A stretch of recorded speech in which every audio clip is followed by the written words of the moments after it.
Então, a gente vai estar tratando acerca de alguns aspectos introdutórios sobre o evangelismo, a título de introdução, algumas definições e conceitos.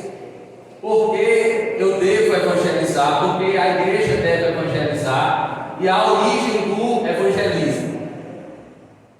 No próximo módulo, na quinta, se Deus assim permitir, próxima quinta nós estaremos estudando um pouco sobre a base do evangelismo.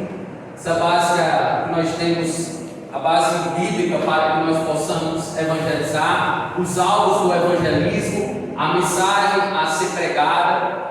Vamos refletir um pouco sobre o plano da salvação, observar quem é o agente do evangelismo e a pessoa do agente. São pessoas distintas, diferentes. O que deve ser a pessoa do agente?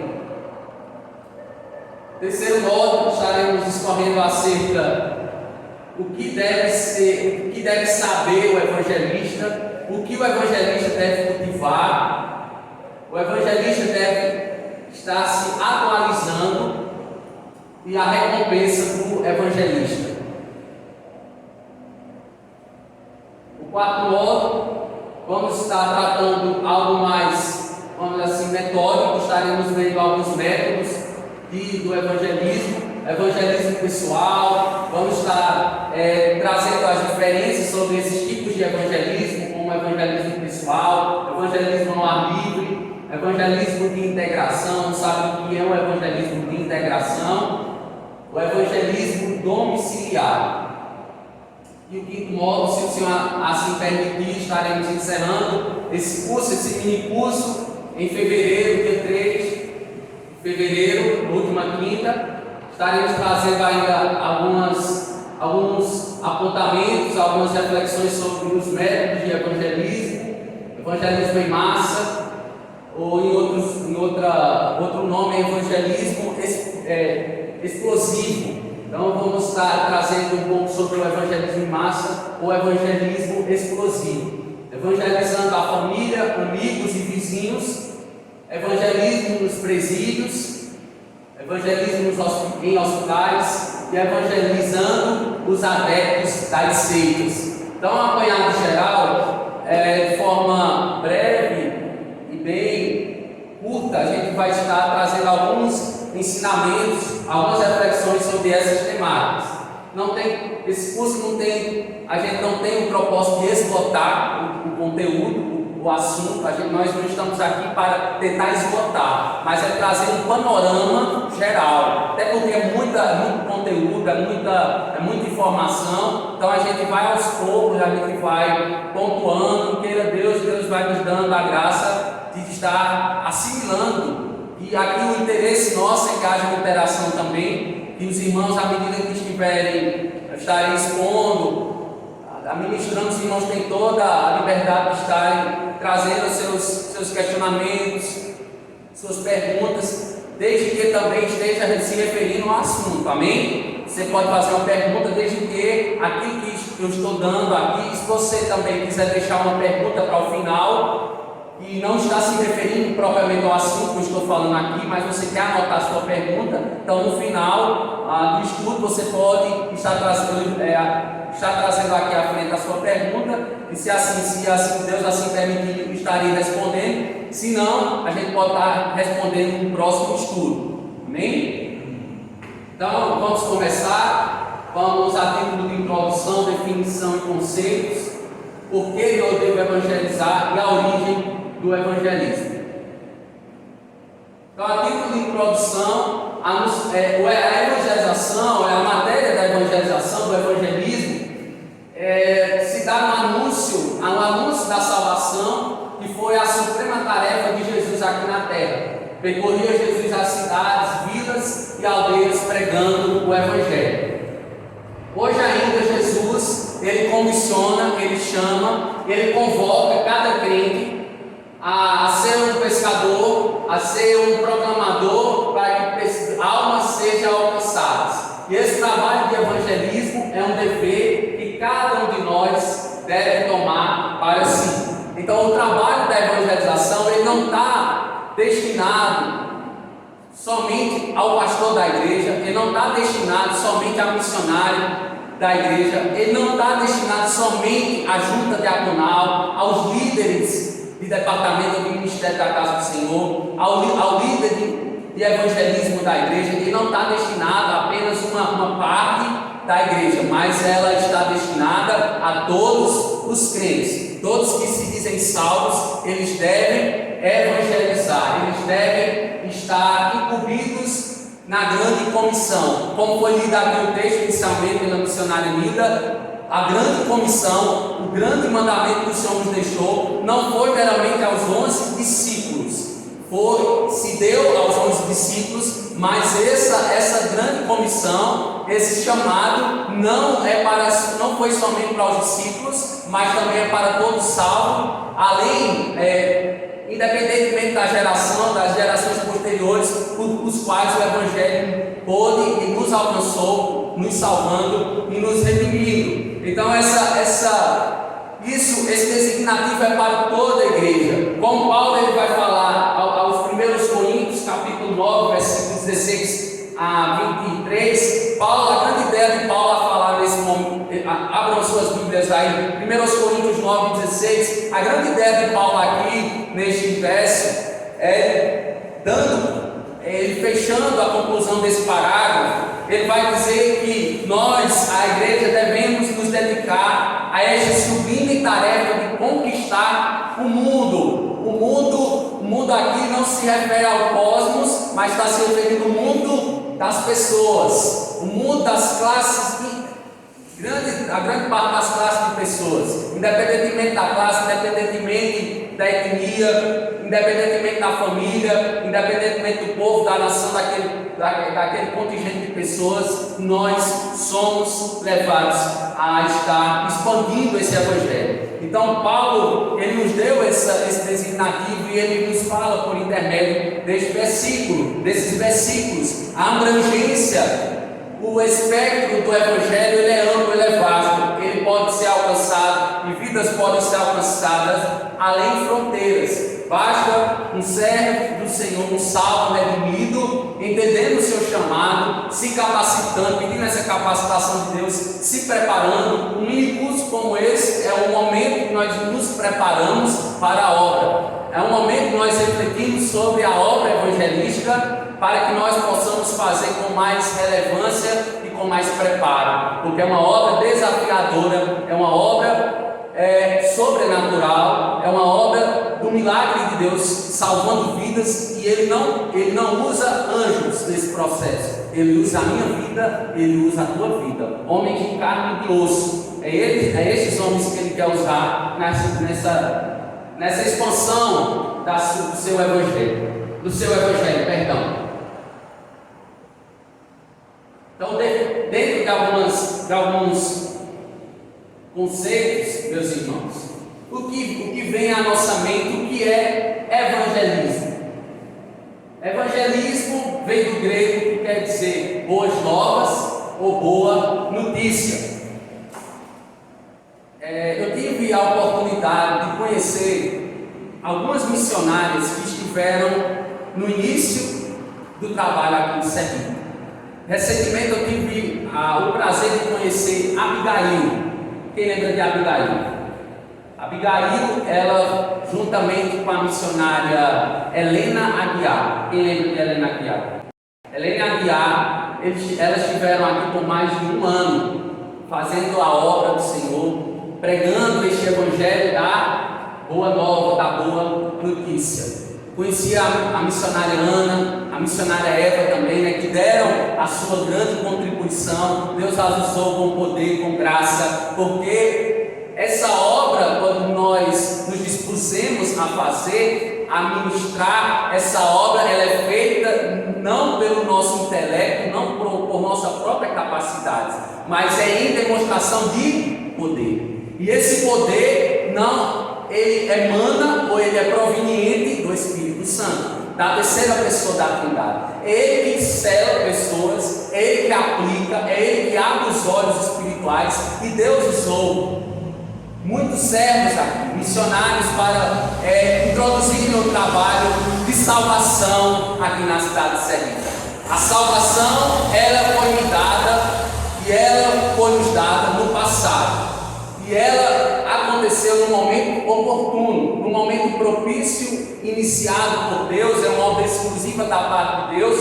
Portanto, evangelizar é também entender que você está dando, Deus está te dando a oportunidade naquele exato momento de você, por intermédio da palavra do Senhor, munido com as palavras, com as verdades bíblicas, está dando a oportunidade a outros a se arrependerem dos seus pecados e a direcionar a fé destes a Jesus Cristo. Portanto, a salvação, ela é agora, não é para amanhã, não é para daqui a alguma semana, não é para daqui a um ano, não é para o ano de 2023. Quando você prega, você tem que estar ciente que a salvação, ela não depende da sua eloquência no falar, na sua inteligência. Não, ela depende do poder do Espírito Santo na sua vida, e que você tenha esse discernimento que o Espírito Santo vai te usar naquele exato momento. Por isso que nós devemos sempre orar e entregar aquele momento. Nós vamos ver na direção do Senhor. Então o evangelismo do grego, ele tem esse designativo, né, boas novas e boa notícia, que consiste na pregação do evangelho cristão. E esse evangelismo, ele vem dessa palavra latina, né, evangelho, né, vem da palavra latina evangelho. E de onde vem essa expressão, né, esse evangelho? Justamente vem dessa expressão evangelho, como falei. O evangelho é o conjunto, podemos dizer assim, de fatos e ensinos bíblicos que nos apresentam o cumprimento da providência de Deus para a salvação dos pecadores, associado à ação do próprio Espírito de Deus na vida dos homens, revelando-lhes o pecado, as consequências, oferecendo-lhes em Cristo Jesus o meio da salvação, que é pela graça, mediante a fé é esse veículo que, de fato, pessoas elas correspondem a uma vida de arrependimento e fé em Jesus. Então a fé é esse veículo. E essa palavra, como hoje se emprega, significa a mensagem anunciada pelo cristianismo e os livros em que se registra a história da vida e dos ensinos de Cristo. Nós evangélicos entendemos que existe apenas 4 evangelhos canônicos, que a gente entende que eles são inspirados, né? Mateus, Marcos, Lucas e o Evangelho de João. Os 3 primeiros evangelhos sinóticos, que a gente entende que eles são evangelhos que, na grande maioria, tem uma repetição daquilo que aconteceu no ministério de Cristo, no ministério apostólico, mas eles têm algumas diferenças, algumas ênfases que os evangelistas eles se dispuseram a fazer. O evangelho que a gente chama de evangelho teológico, né? O evangelho que traz vamos dizer assim, um arcabouço teológico. O que é um arcabouço? É um pano de fundo, é a história da salvação, podemos dizer assim. Então esses evangelhos eles encurtam mais essa história da salvação, que nós temos essa história da salvação contada de Gênesis a Apocalipse. É uma progressão, né? Diante da progressividade da revelação, nós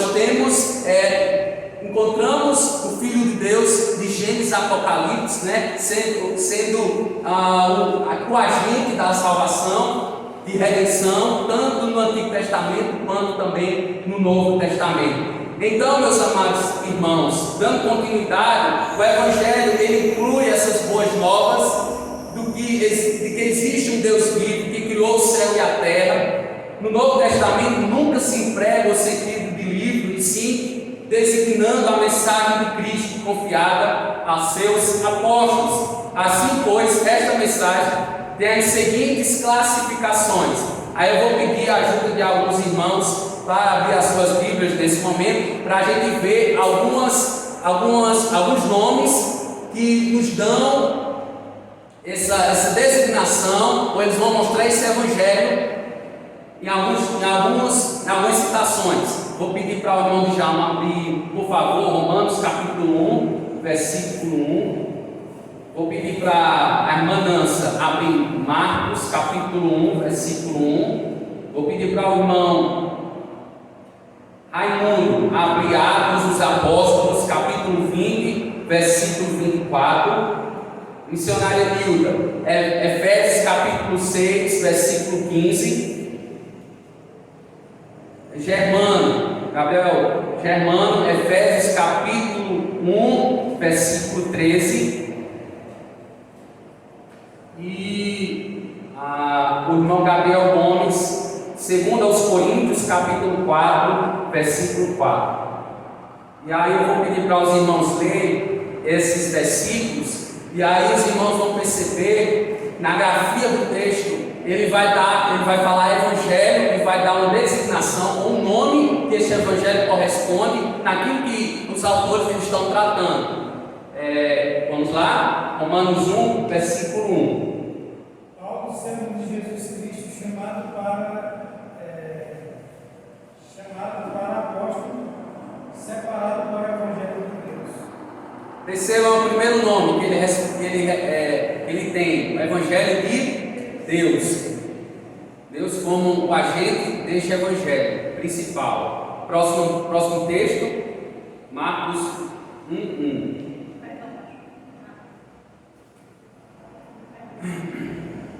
Amém? Vamos esperar a mudança. Marcos 1:1.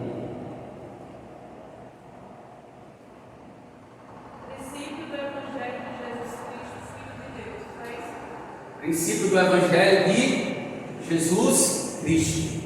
Então, aí recebe o nome de segunda pessoa da Trindade, Jesus Cristo, como um designativo também para o Evangelho. Terceiro texto, Atos 20, 24. Isso.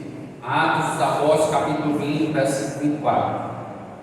Todavia, não importa, nem considera indevido de valor algum para mim mesmo, se tão somente puder determinar a corrida e completar o ministério que o Senhor Jesus me confiou de testemunhar do Evangelho da graça de Deus. Evangelho da graça de Deus. Evangelho de Deus, Evangelho do Senhor Jesus Cristo, Evangelho da graça de Deus. Vamos lá para o próximo, Efésios 6, 15. Tem os pés calçados com a pregação do Evangelho da paz. Evangelho da paz. Sem a graça de Deus, nós não teremos paz com Deus. A graça, ela antecede a paz. Sem a graça, nós não temos paz com Deus. Próximo, Efésios 1, 13. A mesma coisa aconteceu também com vocês, quando ouviram a verdadeira mensagem, a boa notícia que trouxe para vocês a salvação. Vocês creram em Cristo e depois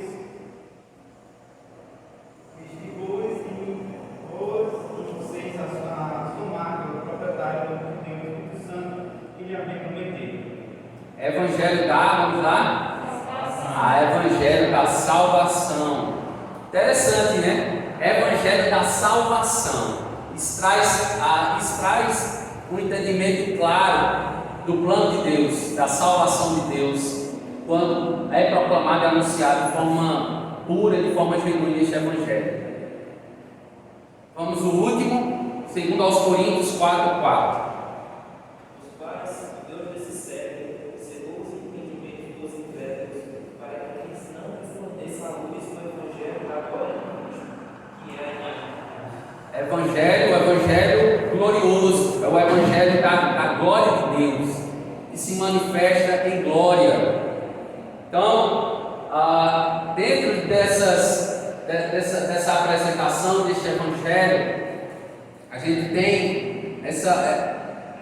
que norteia, né, esse Evangelho, que pode traçar alguns rumos deste Evangelho, a ênfase desse Evangelho. A ênfase dele é a adoração, é a comunhão, é também a glória de Deus, é a manifestação dessa glória de Deus. O Evangelho ele foi pregado por nosso Senhor Jesus Cristo, Mateus capítulo 2, versículo 23. Alguém pode abrir, por favor? Mateus capítulo 2, versículo 23. Ele foi pregado pelos apóstolos. Alguém abre em Atos 16, 10, por favor. E por aqueles que têm a vocação ou têm o dom que é para a evangelização, um dom específico tratado por Paulo mais à frente, né, na carta aos Efésios 4:11, em Atos dos Apóstolos 8, versículo 25. Vamos lá, ele foi pregado pelo Senhor Jesus Cristo, Mateus 2:23. Pode ler, mãe. E fui habitar numa cidade chamada Nazaré, para que cumprisse o que lhe foi dito por intermédio do profeta. Eis que será chamado Nazareno. Bem, ele é de Belém de Judéia, mas criou-se em Nazaré, né? Passou grande parte da vida dele, por isso que ele é chamado Nazareno. O segundo texto, Atos 16:10. E aí outro irmão já abre Atos 8:25, para a gente ganhar tempo. Atos 16:10. E logo depois dessa visão, procuramos partir para a Macedônia, concluindo o que o Senhor nos chamava, para lhes anunciar o Evangelho. Então, as pequenas pedras, né, desse edifício, os apóstolos, eles também foram incumbidos com essa incumbência, foram incumbidos com esse mandamento, e aí eles foram até os confins da terra, ministrando, né, esse evangelho. Agora, os evangelistas, Atos 8:25. Eles, porém, havendo testificado, falaram a palavra do Senhor, voltaram para Jerusalém e evangelizavam muitas aldeias dos samaritanos. Aí nós temos propriamente dito, esse texto aí, que a gente observa que Deus, ele vocaciona, ele dá dons específicos. Efésios 4:11. E ele designou alguns para apóstolos, outros para profetas, outros para evangelistas e outros para pastores e mestres. Então Deus, ele, em alguns irmãos, ele dá dons específicos para estarem levando esse evangelho em todo o cumprimento, como um apóstolo, né, como um plantador de igreja, como um evangelista, aquele que leva a palavra além de fronteiras, como também pastores e mestres, né, que estão mais voltados ao ministério da palavra e da oração, mas que também Deus dá em certa medida o dom da evangelização. Então, Deus, ele é esse agente que prepara a sua igreja nesse processo. Então, evangelismo é esse designativo que todo cristão, né, ele tem de fazer a obra e está engajado nessa boa notícia. Ele é algo mais, vamos dizer assim, geral. A evangelização, nós temos algo que a gente entende como algo, vamos dizer assim, dentro do ensino, vamos dizer assim, do mandamento do Senhor para as nossas vidas. Nós temos algo que nos traz, vamos dizer assim, uma dinâmica didática. É algo mais didático, vamos dizer assim. A evangelização, essa palavra, ela tem a ver com algo mais didático, de ensino, podemos dizer assim. A evangelização, evangelizar é pregar o evangelho, é cristianizar-se, ou outra expressão, catequizar. Quem já ouviu essa expressão aqui? Catequizar, catequese. A gente escuta mais na igreja católica, catequese. É até interessante que a gente ouviu muito, né, na gravação da dança, eu era membro da Assembleia de Deus, né? E aí a gente ouviu muito assim, a Assembleia se referiu muito aos presbiterianos como parecendo um católico. Aí a primeira vez que eu vi essa expressão, vindo de uma igreja evangélica, foi da presbiteriana, eu achei estranho assim, né? Catecismo mas há muito tempo atrás, eu entendi esse catecismo só tem que fazer os católicos. Assim como o credo, que a gente também pensa que só tem na igreja católica. E quando de repente a gente vê que essas coisas são coisas essenciais para nós, que a gente acaba, entre aspas, deixando de lado, né? Não ensinando, abandonando de alguma forma. E por isso, né, a gente acaba perecendo como lá em José Bispo, por falta de conhecimento.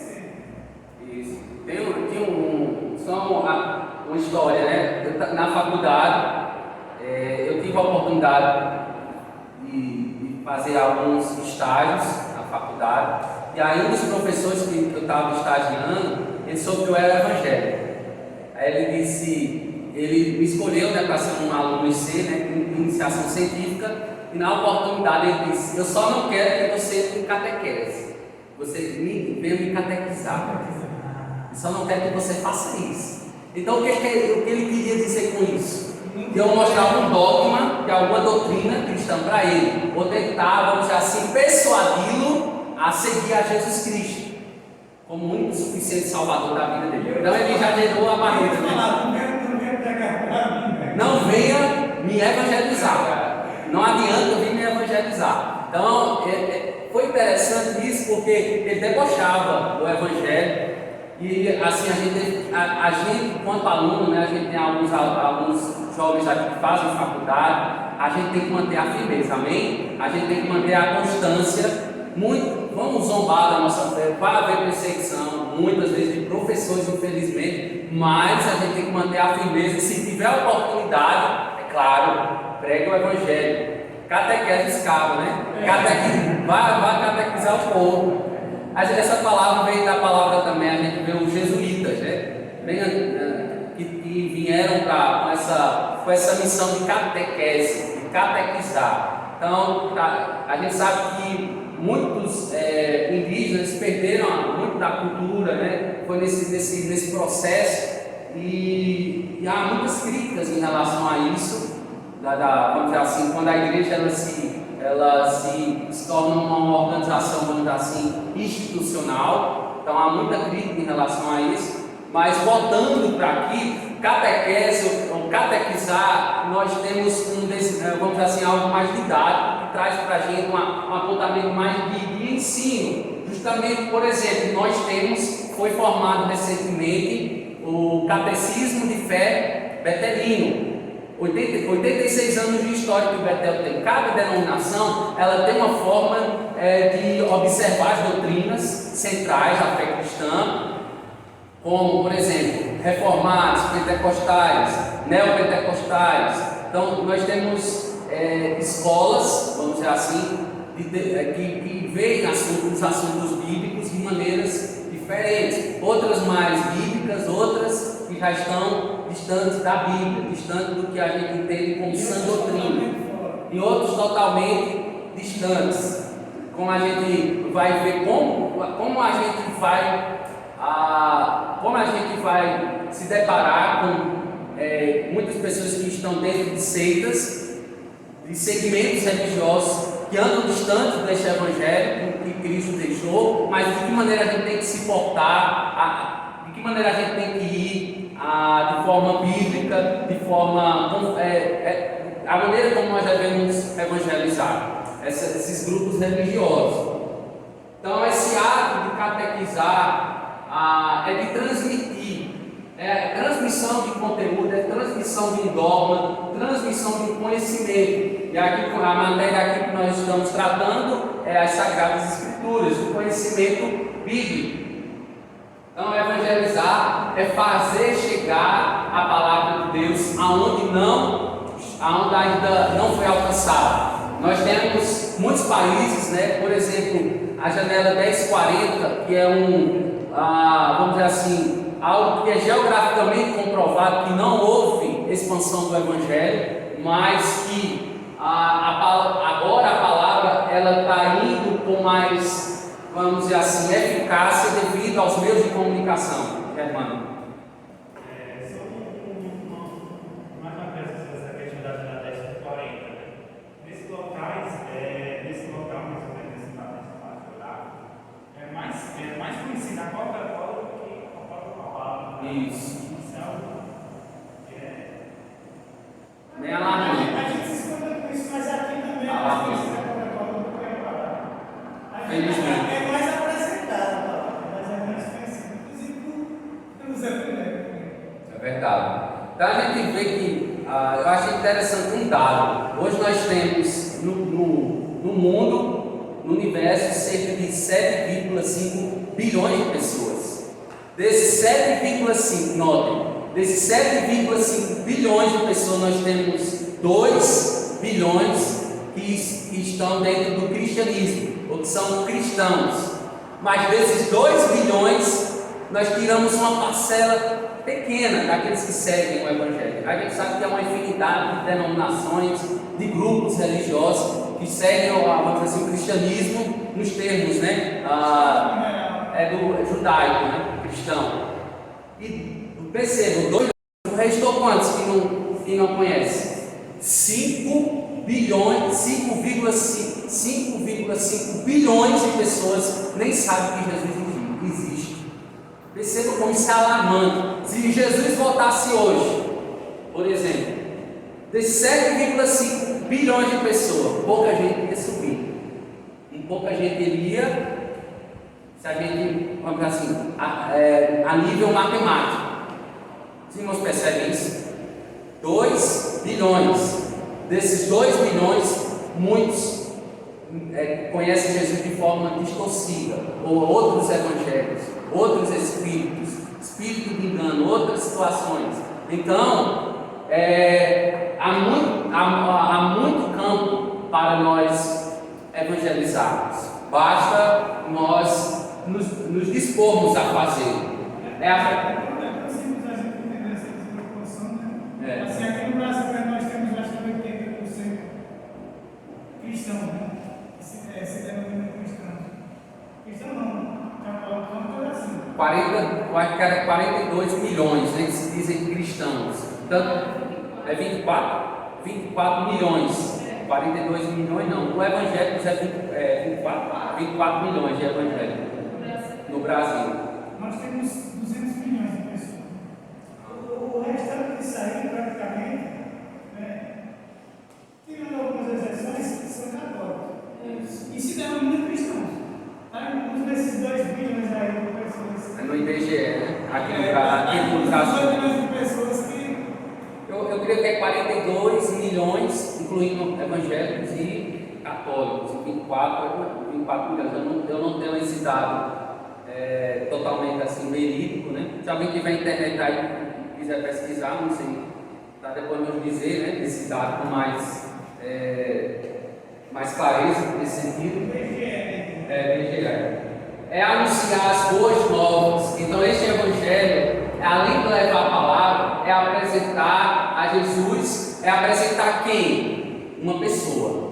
Então o evangelho é a apresentação de uma pessoa, não somente de um Jesus que viveu histórico, vamos dizer assim, mas do Cristo da glória, do Cristo que é Redentor e Salvador do mundo. Porque muitos conhecem a Jesus de forma histórica.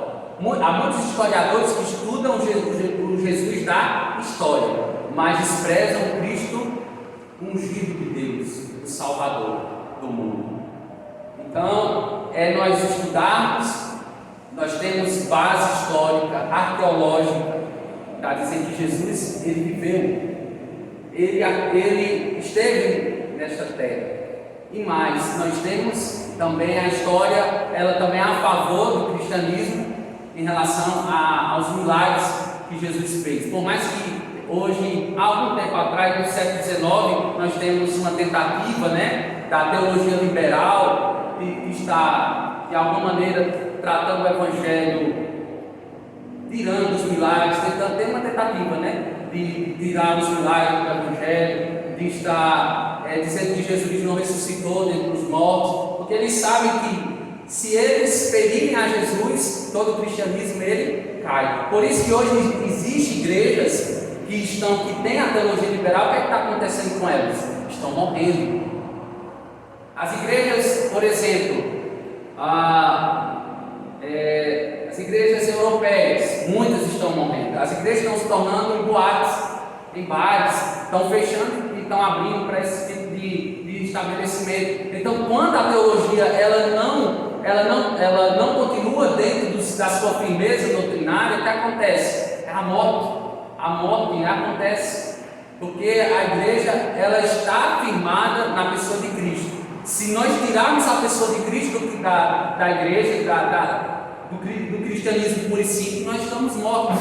Acabou-se. Se Cristo não ressuscitou, Paulo vai dizer, se Cristo não ressuscitou ao terceiro dia, vã é a nossa fé. Sem Cristo não há cristianismo.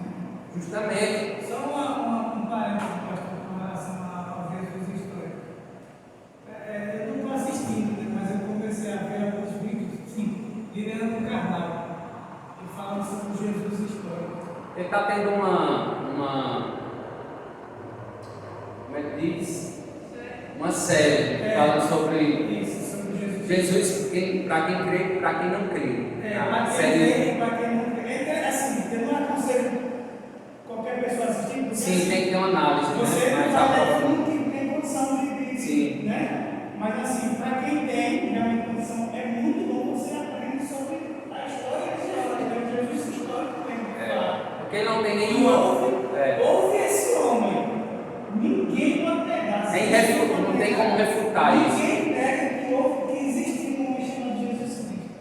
E que as pessoas que relatam os fatos a respeito dele acreditam de fato naquilo.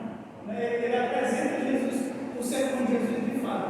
Eu achei muito interessante. É um ateu. Agora sim, todas as dicas da eu estou falando assim, que é interessante, porque ele apresenta fatos reais da história de Jesus. Sim. E ele se refere a Jesus até onde eu vi no vídeo, com respeito, porque ele sabe que tem cristãos assistindo. E tipo, ele não tem a intenção dele não é desrespeitar os cristãos ali. As outras Mas religiões. assim, existe esse cara assistindo. Um cara legal, esse gente boa, vou contar a história dele aqui. Que viram ele, quem viu o relator. Só isso, mas é bem interessante. Até a série é Jesus Cristo para quem crê e para quem não crê. Para quem não crê.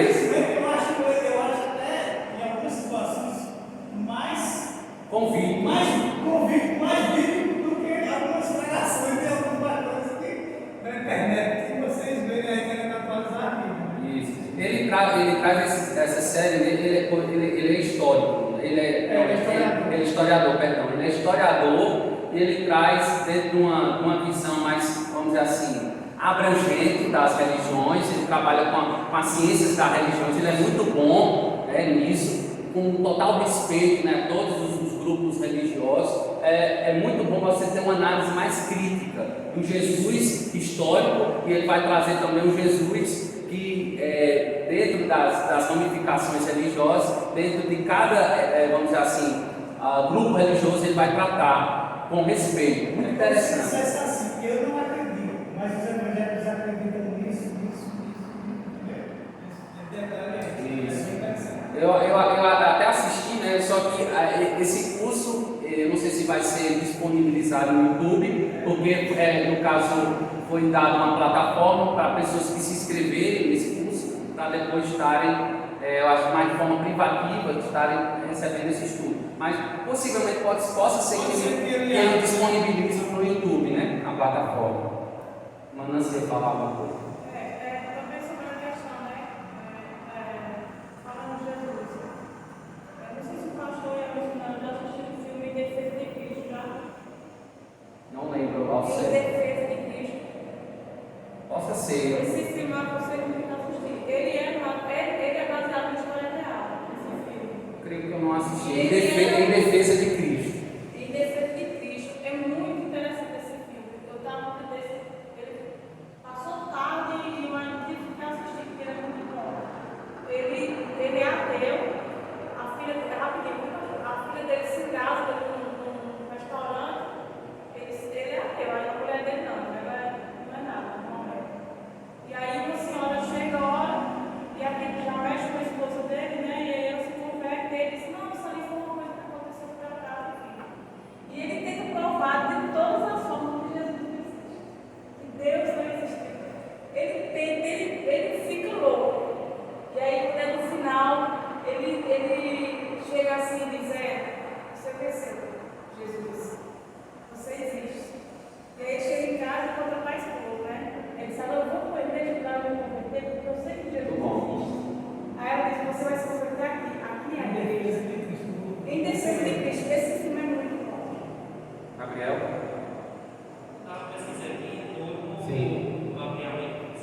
123 milhões. 123 milhões. E para menos de 60 desses tem 4,6.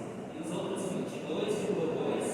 que são 42,3 milhões, declaram-se protestantes, evangélicos, tradicionais, pentecostais e neopentecostais. Então vamos lá, 123 milhões católicos, apostólicos romanos e 42,3 milhões de evangélicos protestantes. Está vendo? É um contingente como assim, se de fato de verdade nós tivéssemos esse número, era, a igreja evangélica tinha de fato uma voz ativa, né, nesse país, né? De fato, né? Esse censo foi de 2010, né? O censo vai para 2010. Amém. Obrigado, Gabriel. Então, por que eu tenho que evangelizar? Então, o evangelismo pessoal é uma obra de fazer de Cristo, falar de Cristo, melhor dizendo, né, aos perdidos, individualmente e elevá-los a Cristo, o Salvador. João 41 e 42 e Atos 8, 30.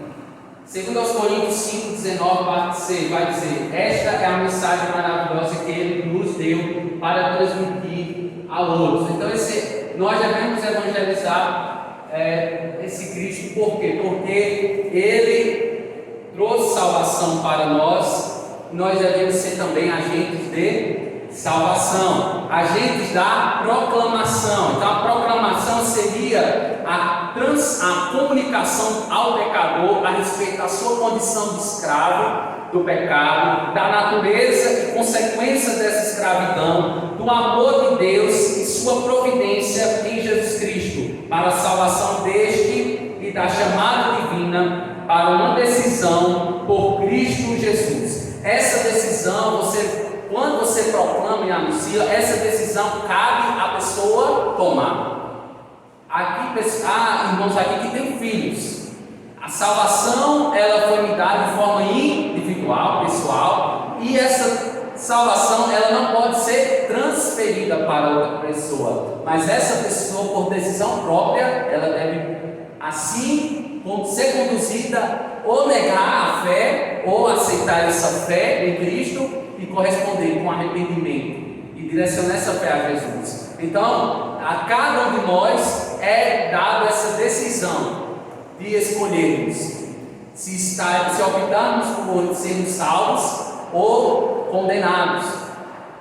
Cada um tem essa escolha, né, dentro daquilo que a gente chama, que os reformadores chamaram, né, após a livre agência, que a gente chama, né? O livre-arbítrio, a gente observa que era dentro do Éden, Deus deu essa liberdade a Adão de o quê? Você deveria comer ou não, e ele optou por comer. Então ele tinha um livre-arbítrio de decidir entre o bem e o mal. Nós temos a livre-agência. O que é a livre-agência? A livre-agência é de nós podermos escolhermos as coisas concernentes ao mundo material, a esse mundo que nós vivemos. Por exemplo, você pode escolher a cor da camisa que você veio aqui para o culto, ou salto ou calçado. As cores de ordem natural você pode escolher, mas as cores de ordem extraordinária, isso compete a Deus realizar na sua vida ou na minha vida. Então nós, vamos dizer assim, a gente não vai a Deus porque nós temos vamos dizer, algo de bom que nos corresponde a Deus e nós vamos a Ele e buscamos a Ele. Não. Paulo vai dizer que nós estávamos mortos, né, nos nossos delitos e pecados. E o morto, ele não tem vida, ele não reage a absolutamente nada. Então, esse ponto que a gente observa que a salvação é um ato exclusivo da parte de Deus. A santificação já é um processo de cooperação. A gente coopera com a nossa santificação, né, quando nós nos santificamos em vida. Amém? Então, a gente observa ainda, meus irmãos, que Deus nos está utilizando para falar a vocês, né? Segundo aos Coríntios 4, 5, versículo 20, a parte B. Então é Deus que usa seres humanos para falar a outros. E ainda a gente falando acerca dessa evangelização. O que significa essa evangelização? O que é a evangelização? Que resposta você, é a resposta, não, a pergunta é, que resposta você teria a essa questão? Precisamos ter em mente o que significa a evangelização. Quando tentam nos definir o seu significado, delimitamos o entendimento da tarefa que iremos realizar no campo. Sendo assim, ao definir a evangelização como ganhar vidas para Jesus, quem já escutou isso aqui? Essa frase, você deve ganhar vidas, almas para Jesus. Os irmãos acham que isso está correto, biblicamente falando? Alguém pode falar algo a respeito sobre isso? Os irmãos percebem nessa frase, ganhar almas para Jesus. Essa frase é interessante, eu já usei muito essa frase. Assim, ganhar. Quem está dizendo que vai ganhar alma? Ganhar almas para Jesus, ele está induzindo que eu posso ganhar.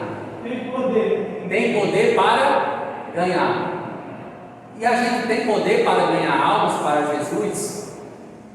Será que a gente tem esse poder de ganhar almas para Jesus?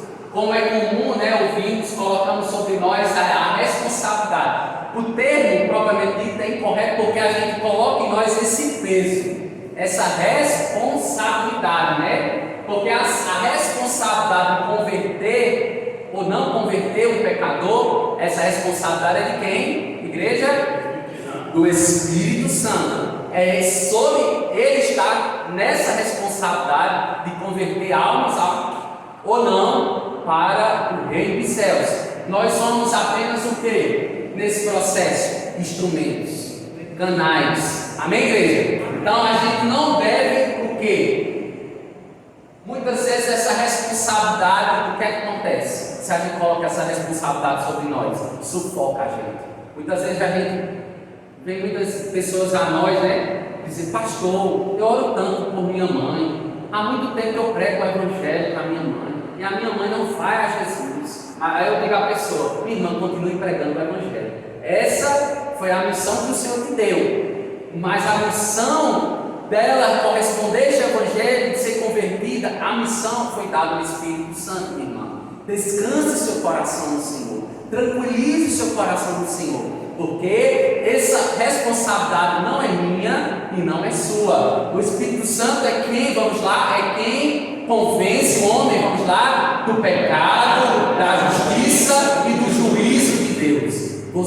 Eu não tenho essa responsabilidade de convencer ninguém, mas qual é a nossa responsabilidade? Ir pregar. Missionária Nilda? Ninguém tem que obrigar, Isso não é por força nem por violência que as pessoas vêm a Jesus, mas é por poder, porque salvação é demonstração de poder de Deus, porque envolve um milagre. Porque perceba, uma pessoa está morta. Como uma pessoa vem à vida? A salvação de fato é uma ressurreição, quando a pessoa ela se ressurge da morte e agora tem vida. A vida foi dada novamente a mim e a você, por isso que você deve valorizar, porque você é um salvo. Diante desses 7,5 bilhões de pessoas, Deus me escolheu e Deus te escolheu. Valorize a salvação que foi te dada. Não menospreze a graça de Deus, mas fale da graça de Deus. Fale do Evangelho de Deus. Fale da pessoa bendita de Jesus, porque Ele te escolheu. A Bíblia vai dizer que muitos são os chamados, mas poucos são os escolhidos. Você foi um escolhido de Deus. Então, manifeste essa escolha, essa eleição. Antes da fundação do mundo, Deus te escolheu para ministrar, para falar deste Evangelho. Aí vem a pergunta, mas será que pesa, como já refletimos, será que pesa sobre nós a conversão de alguém? A evangelização diz respeito à mensagem que anunciamos, é a mensagem do anúncio. O evangelismo é alguém que comunica a boa notícia dos céus. Sua tarefa é conhecida pela mensagem de Jesus Cristo, anunciada aos perdidos em seus pecados, e não pela conversão do pecador. Então nós observamos a mensagem anunciada aos perdidos. E não, a gente não é capaz de converter uma pessoa de um pecador. Só Deus ele converte o pecador.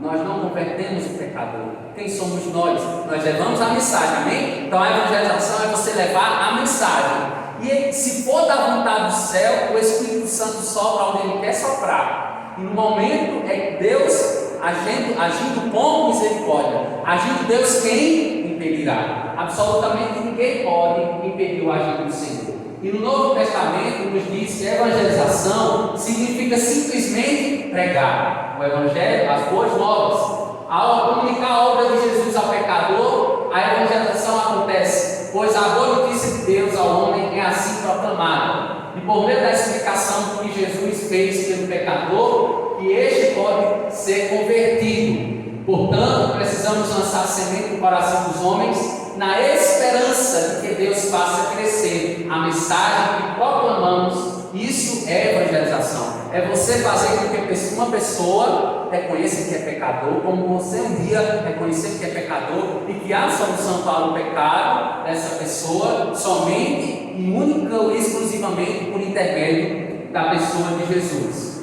Então, o que precisamos comunicar na evangelização? Todos nós somos cristãos, porque um dia fomos comunicados acerca da obra de Jesus. E de uma forma maravilhosa, a história de Jesus se revelou no nosso coração com uma mensagem de amor de Deus para conosco. A salvação só é possível se Jesus for comunicado. Caso contrário, a evangelização não ocorrerá e correremos o risco de enganar outros com outras mensagens. A mensagem que devemos comunicar é ter, no mínimo, as seguintes características. Percebam, a primeira característica da mensagem que você deve levar.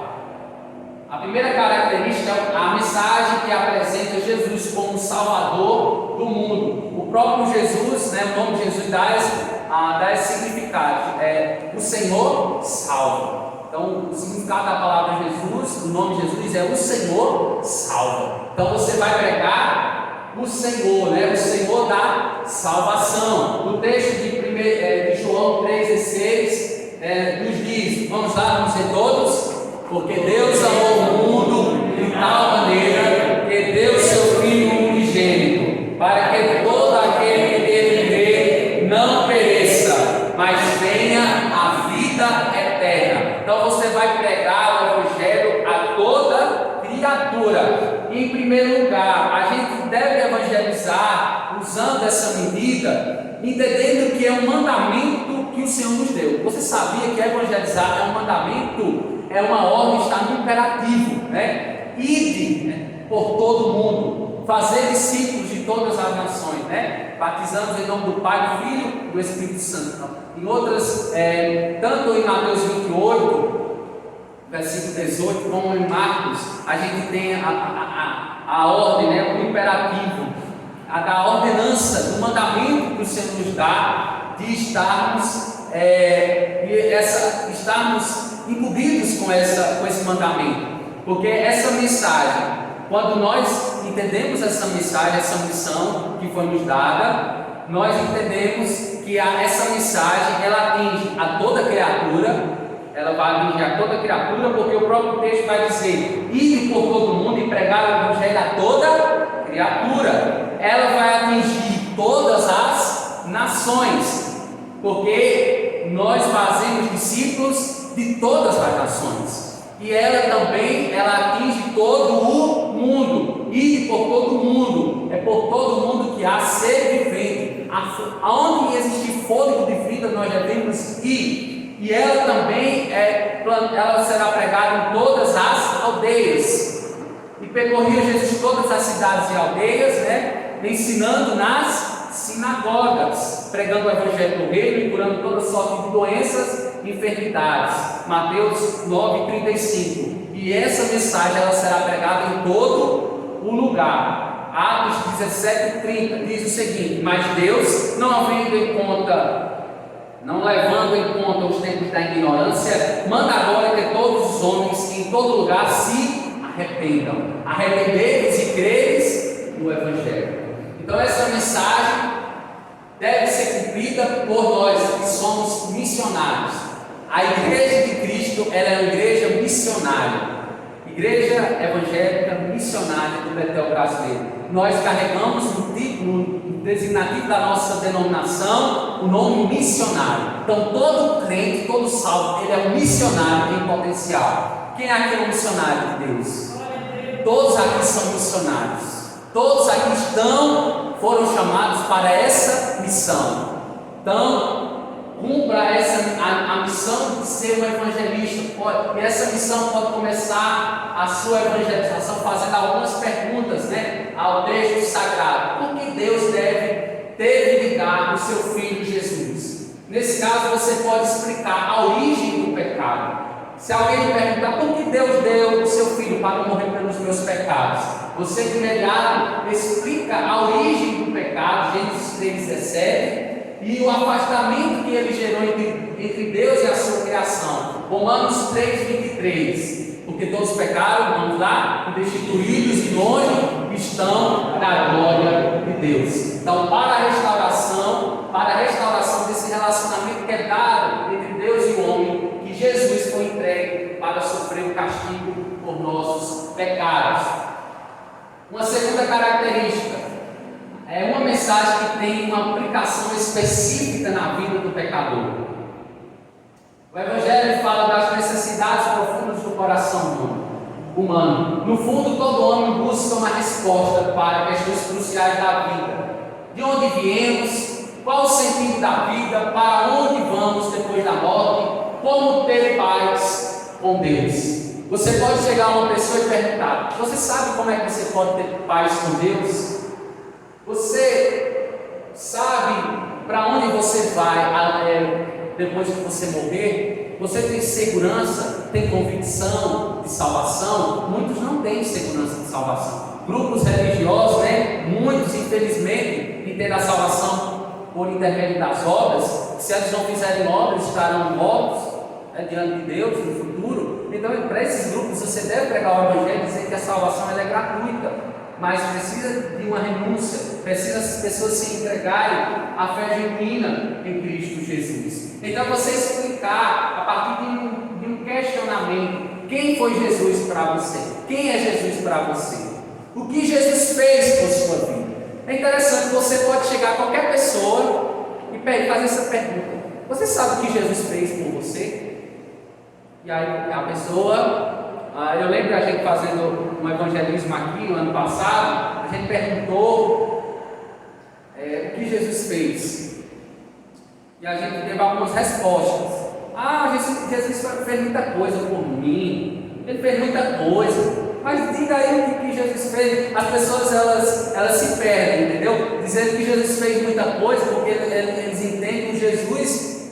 Entende um Jesus mais abençoador do que o Jesus que pode ter um relacionamento comigo e com você. Mas esse Jesus, ele fez muita coisa e ele continua fazendo, mas é o Jesus que também quer ter um relacionamento de amigo conosco, quer ser o nosso melhor amigo. E Jesus vai dizer em João 14,6: respondeu Jesus: eu sou o caminho e a verdade e a vida. Ninguém vem ao Pai a não ser por mim. Então mostre à pessoa que você está evangelizando como Jesus revela a nossa identidade, a imagem e semelhança de Deus, como Ele dá um objetivo que vale a pena a vida e como Ele nos prepara para se encontrar com o Pai. Uma terceira característica é uma mensagem que faz uma convocação ao arrependimento e à fé. Então essa mensagem, ela não só nos traz um peso, vamos dizer assim, pelos nossos pecados, como se fosse um remorso, Porque remorso, você pratica certa coisa, hoje você sente aquele remorso, Aquela tristeza, aquela angústia, mas amanhã você está voltando a praticar. Isso não é arrependimento. Arrependimento é meia volta, a palavra metanoia, mudança de mentalidade. Se eu fazia isso hoje, amanhã eu não pratico mais, e aí vivo pela fé, porque sem fé é impossível, agradar a Deus. Fé significa confiança. Confiança em quem? No ente santo e justo de Deus. Aquele que nós podemos apresentar os nossos pecados e Ele é fiel e justo para nos perdoar os pecados e nos purificar, né, de toda e qualquer injustiça. Né? Primeira carta de João 1:9. Então, arrependimento é você comunicar este evangelho apresentando o grande amor de Deus. Esse amor exige daqueles que nos ouvem uma resposta que só pela atuação do Espírito Santo o pecador pode dar. Essa resposta consiste em duas partes. O primeiro, arrependimento do pecador, ou seja, uma mudança de maneira, na maneira como o pecador é visto na vida, não mais como algo natural. Ele não consegue ver o pecado mais como natural na sua vida, como comum, mas como uma agressão agora à santidade de Deus, do Deus que precisa ser mudado. A fé em Cristo Jesus como aquele que levou sobre si toda a condenação dos nossos pecados. Enquanto o arrependimento nos causa tristeza pelo pecado, a fé nos dá alegria de que os pecados cometidos nessa vida já foram perdoados. Então, o arrependimento gera tristeza, a fé gera alegria, porque nós já obtivemos nessa vida o perdão de todos os nossos pecados. Claro. Então, alegria e tristeza, essa confiança em Deus que nos dá essa característica, né, do arrependimento e a fé. Então, para concluirmos, a origem do Evangelho. A origem do Evangelho se dá na obra do Trino Deus, ou do Triuno Deus. Essa palavra, né, trino ou triuno, tem a ver com a Trindade, a Santíssima Trindade, Deus triuno, né? Deus Pai, Deus Filho e Deus Espírito Santo. Ele se manifesta nessas três pessoas, o único Deus que se manifesta em três pessoas. É por isso que ele é chamado o Deus Trino, que preparou antes do homem pecar esta salvação. Interessante que ele preparou essa salvação, o palco da salvação, antes de Adão comer o fruto proibido. A gente vê isso, né, em Efésios 4:1, Romanos 5:12. Antes da fundação do universo, Deus estava planejando, né, a redenção e a restauração da semelhança divina que o homem viria a perder com o pecado.